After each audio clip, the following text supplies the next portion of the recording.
વરસાદ અને ભૂસ્ખલનના લીધે બદ્રીનાથ યમુનોત્રી હાઈવે બંધ. ગુજરાતના 40 શ્રદ્ધાળુઓ અટવાયા. ઉત્તરાખંડમાં વરસાદ અને ભૂસ્ખલનના લીધે મુસીબત ઊભી થઈ છે.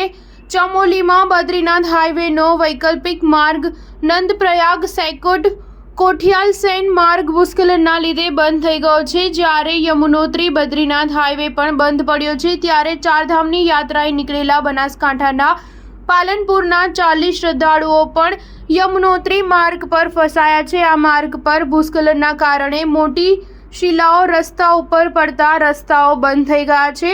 તો બીજી તરફ થરાલી ચેપડો પાસે થરાલી દેવાલ મોટર માર્ગ પર ભૂસ્ખલનના લીધે ચીડના 2 મોટા વૃક્ષો રસ્તા પર પડી ગયા હોવાથી 12 કલાકથી રસ્તો બંધ છે. જેસીબીની મદદથી તેને દૂર કરવાનો પ્રયત્ન કરવામાં આવ્યો હતો, પરંતુ નિષ્ફળતા મળી છે.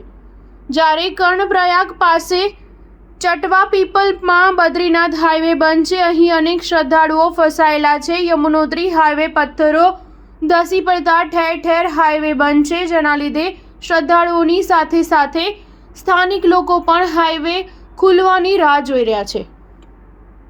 યમુનોત્રી હાઈવે રાડી નજીક બંધ થતા યમુના ઘાટીના જિલ્લા મુખ્યાલય સાથે સંપર્ક તૂટી ગયો છે. ભારે વરસાદના કારણે શનિવારે બદ્રીનાથ નેશનલ હાઈવે પર અનેક જગ્યાએ ભૂસ્ખલન થયું હતું, જેથી લામબગડ, નંદપ્રયાગ, સોનાલ અને બૈરાજકુંજમાં રસ્તા બ્લોક થઈ ગયા છે. ભૂસ્ખલનના લીધે સાકોટ અને નંદપ્રયાગ વચ્ચે વૈકલ્પિક માર્ગ પણ બંધ થયો છે.